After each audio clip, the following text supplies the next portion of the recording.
Sleeping outside at -4 degrees Fahrenheit should kill you in under 2 hours. Your core temperature drops, your organs start shutting down, your brain stops functioning properly. Yet thousands of homeless people survive entire winters sleeping in the open air without tents or sleeping bags. They're not using camping gear or survival equipment or anything you'd expect. What do they know that outdoor experts don't? Here's the thing about sleeping outside in extreme cold. Most people assume the air is your enemy. Wrong. The ground is stealing your heat 40 times faster than the air ever could. That frozen earth beneath you is basically a thermal vampire working overtime, sucking every bit of warmth straight out of your body. Your back loses heat at a rate that would drain a car battery in minutes. So while everyone obsesses about what's above them, experienced street sleepers focus entirely on what's below. The first rule veterans learn is simple: never touch the ground directly. Cardboard becomes survival currency on the coldest nights. Those flattened boxes behind grocery stores contain thousands of tiny air pockets trapped in corrugated layers. Each pocket slows heat transfer. 3 layers of cardboard between your body and frozen concrete can raise your perceived temperature by 15 to 20 degrees. That's the difference between a rough night and a trip to the emergency room. My grandfather used to say, the best insulation is the stuff that traps air. He was talking about attic insulation, but the principle works everywhere. But not all cardboard is created equal. Refrigerator boxes are gold. Appliance boxes from washing machines and dryers are the luxury items of street insulation. Thicker walls mean better heat retention. I've heard of guys guarding a good fridge box like it's a winning lottery ticket. The veterans know which stores get deliveries on which days. Tuesday morning at the grocery store, Thursday at the appliance warehouse. Timing matters more than you'd think. And here's the catch. Wet cardboard loses all its insulating power almost immediately. Worse than useless. It becomes a heat conductor instead of a heat blocker. So experienced sleepers build what they call cardboard sandwiches. Plastic sheeting between cardboard layers blocks ground moisture from wicking upward. Pretty clever, right? But cardboard only gets you halfway there. It stops heat from escaping downward. What about the cold air all around you? Here's where things get interesting. The human body produces 80 to 100 watts of heat constantly. That's basically a light bulb running all night. The problem isn't generating heat. Your body does that automatically. The problem is keeping that heat close to you instead of letting it radiate into the freezing air. Experienced street sleepers discovered something that sounds completely backwards. You don't need a sleeping bag to trap heat. You need dead airspace. And you can create dead airspace with literally anything. Newspapers stuffed inside your clothing create pockets that hold warmth against your skin. Veterans call this technique bumming up. A full Sunday newspaper provides enough material to insulate your entire torso. The ink transfers to your skin. You look ridiculous, but you survive. My grandmother always said necessity makes you humble fast. She wasn't talking about homelessness, but she wasn't wrong either. Here's the science that makes this work. Still air is one of the best insulators on the planet. It's the same reason down jackets work. The feathers don't warm you. They trap air that your body warms. Newspapers do the exact same thing at zero cost. Crumpled paper creates thousands of tiny air pockets. Each pocket holds heat. Depression-era hobos riding freight trains called this California blankets. Dark humor for dark times, but the technique saved lives for decades. Now here's where most people make a fatal mistake. They think more layers on top means more warmth, so they pile on clothing. They wrap themselves in everything they own, and they sweat. Sweating in extreme cold is a death sentence. That moisture destroys insulation value instantly. Wet clothing transfers heat away from your body 25 times faster than dry clothing. People are frozen to death wearing more layers than you own because they got damp from their own sweat. The veterans know to start cold. They move slowly.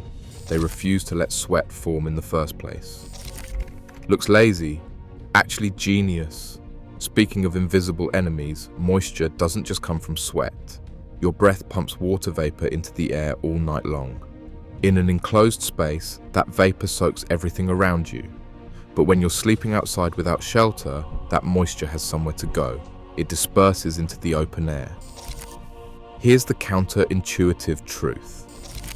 Sleeping outside without a tent can actually keep you drier than sleeping inside a sealed shelter. No condensation buildup, no soggy blankets by morning. The veterans figured this out through brutal experience. But staying dry means nothing if you can't generate enough heat to survive. That's when the metabolic hack becomes absolutely critical. Here's the thing about body heat. You can actually increase your output through strategic eating. Fatty foods take more energy to digest. That extra digestive effort generates warmth. It's called thermogenesis.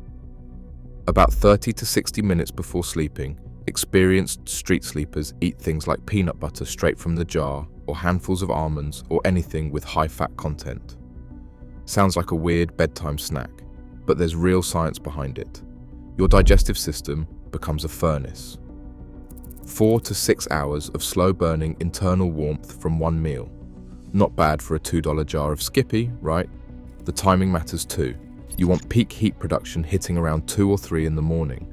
That's when temperatures drop lowest. That's when hypothermia sneaks up on people. Arctic explorers have used this technique for decades. Military survival training teaches it, and homeless people discovered it independently through pure trial and error. Here's what nobody tells you though. Alcohol does the opposite. It feels warm for about 20 minutes because it dilates your blood vessels and brings blood to your skin surface. But that warm blood is now radiating heat into the freezing air. You're basically opening all your windows during a blizzard. People have died every single winter thinking whiskey would save them. My grandfather used to say, alcohol and cold weather have killed more fools than all the wars combined. He was exaggerating, but the point stands. Speaking of the coldest hours, there's a technique that separates survivors from statistics. Veterans call it the 3 a.m. rule. Here's the thing, cold doesn't hit hardest at midnight. It waits. The absolute lowest temperatures occur between 3 and 4 in the morning. Your body knows this even if your brain doesn't. Core temperature drops to its lowest point during those hours. Metabolism naturally slows down. This is when hypothermia stops being a word and becomes a real possibility. So what do experienced street sleepers do? They set mental alarms. Some actually wake themselves up at 3 a.m. on purpose. Sounds insane, right?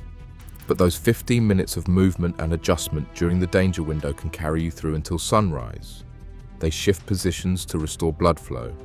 They eat a small handful of nuts or a spoonful of peanut butter to restart the metabolic furnace. They check on their neighbors. It's a ritual born from watching people not wake up. Once you've seen that happen, you never sleep through 3 a.m. again. Now here's where location becomes everything. Experienced street sleepers don't just drop wherever they get tired. They scout locations like a military operation. South-facing walls absorb heat from the sun all day and radiate it back at night. Sleeping against a south-facing brick wall can feel 20 to 25 degrees warmer than sleeping in the open just 20 feet away. Free heat that nobody pays for. Then there's the urban heat island effect. Cities are basically giant radiators. Building exhaust vents pump warm air into alleys. Subway grates release heat from underground trains. Steam pipes from infrastructure create hotspots scattered throughout any metropolitan area. Some locations run 20 to 30 degrees warmer than the surrounding streets. Veterans have these spots memorized like treasure maps. They guard that knowledge carefully. A good heat vent location gets passed down like family heirlooms. Newcomers have to earn that information through trust. Here's the catch though. Low-lying areas seem protected from wind, right? Wrong. Cold air is heavier than warm air. It sinks and pools at the lowest point available. That cozy-looking ditch or underpass is basically a swimming pool filling with the coldest air around. My grandfather would have called those frost pockets. Same principle applies in cities.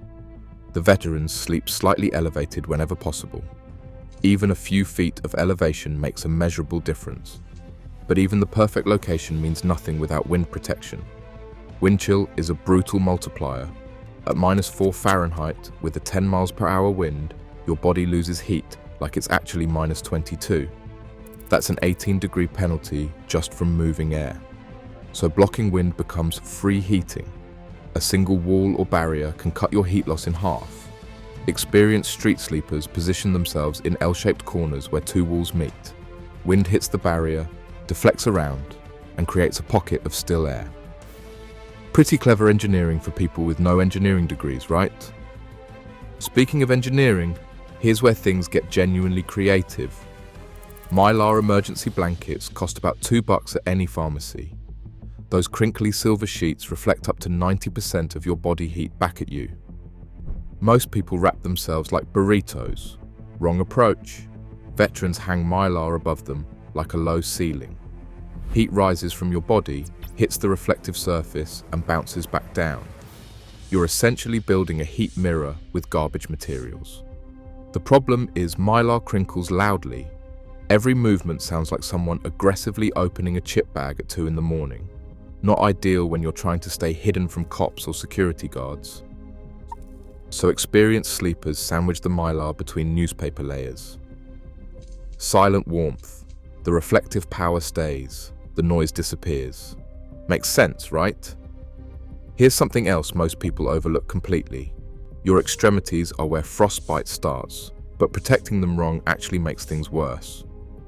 Tight boots cut off circulation. Tight gloves do the same.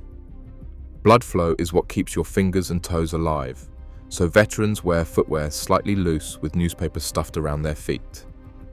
The paper adds insulation while allowing blood to circulate. Some wrap plastic grocery bags over their socks but under their shoes. The plastic traps a layer of warm air and blocks moisture from outside. Looks ridiculous. Saves toes. I learned that the hard way during a winter camping trip years ago. Wore my boots too tight trying to stay warm. Couldn't feel my toes for 3 days afterward. These folks figured that out through winters of trial and error. And here's where it gets interesting. Hand placement during sleep matters more than you'd think. Your armpits and groin area are your body's heat centers. Major blood vessels run close to the surface there. Experienced sleepers tuck their hands into their armpits or between their thighs. Not comfortable, extremely effective. The blood passing through those areas warms your fingers without any external heat source. Your body becomes its own hand warmer. But all these techniques mean nothing without the most important survival tool of all: other people. Here's the math that changes everything. One body produces 80 to 100 watts. 2 bodies produce 160 to 200 watts. 4 bodies in a tight cluster can generate enough heat to raise the surrounding air temperature by 20 degrees or more. Antarctic explorers figured this out over a century ago. Homeless communities discovered the same principle independently. During dangerous cold snaps, strangers become survival partners. Pride disappears fast when it's -4 outside. You spoon or you freeze. Simple as that. Veterans of street winters organize what they call puppy piles. Groups of 5 or 6 people sleeping pressed together in a tight formation. The people on the outside rotate to the middle throughout the night. Everyone gets time in the warm center. Everyone shares the cold exposure equally. Dogs aren't just companions in these situations. They're survival tools with heartbeats. A medium-sized dog produces roughly 50 watts of body heat. Their normal body temperature runs at around 101 degrees Fahrenheit. That's warmer than you. Homeless camps actively welcome dogs for this exact reason. One guy told me his dog saved his life 3 times over. He wasn't exaggerating. The dog knew when he was getting too cold before he did. The buddy system serves another purpose too. Someone stays semi-conscious throughout the night. Someone watches for dangers. Someone notices if breathing patterns change or if shivering suddenly stops. Here's the thing about shivering. Shivering is good. It means your body is still fighting. When the shaking suddenly stops, that's not warming up. That's hypothermia crossing into dangerous territory. Roughly 1,300 Americans die from hypothermia every year. Most of them stopped shivering and didn't realize they were in trouble. Mutual aid networks have developed phone trees for the coldest nights. Volunteers text check-ins at 2 a.m. and 4 a.m. to known rough sleepers. A simple message asking if they're okay. If nobody responds, people go looking. In a world that mostly ignores homeless folks, someone notices if you don't answer. That connection saves more lives than any survival technique. Here's where the medical reality gets uncomfortable. Surviving one night at -4 leaves marks. Surviving an entire winter leaves permanent damage. Many long-term street sleepers report numbness in their fingers and toes that never goes away. Nerves that froze repeatedly eventually stop working entirely. One veteran I heard about couldn't feel his feet at all anymore. He said it was like walking on wooden blocks, 15 winters on the streets. His body paid the price. Frostbite starts when skin temperature drops below 31 degrees Fahrenheit. At -4 air temperature, that can happen in under 30 minutes on exposed skin. Your body basically says, I'm sacrificing the fingers to save the heart. Thanks evolution, real team player. The early signs are numbness and pale, waxy skin. The fatal mistake is rewarming frozen tissue incorrectly. Hot water causes more damage than the original freezing, like putting a frozen pipe in boiling water. It cracks. Same principle with blood vessels. Gradual warming with body heat is the only safe method. So what have we learned? Sleeping outside at -4 without gear isn't about one magic solution. It's cardboard sandwiches for ground insulation and newspaper stuffing for dead air pockets. It's strategic eating for metabolic heat and the 3 a.m. rule for the danger window. It's location scouting for urban heat islands and wind barriers for still air pockets. It's mylar ceilings and loose footwear and puppy piles with strangers. It's moisture management and slow movements and watching each other for warning signs. These aren't just homeless hacks. They're engineering solutions born from absolute necessity. The same principles that keep Antarctic researchers alive in -50 degrees. The same for thermodynamic laws that NASA engineers use designing spacecraft insulation. Discovered independently by people society mostly ignores. Humans are remarkably creative when survival demands it. And frankly, that's pretty impressive.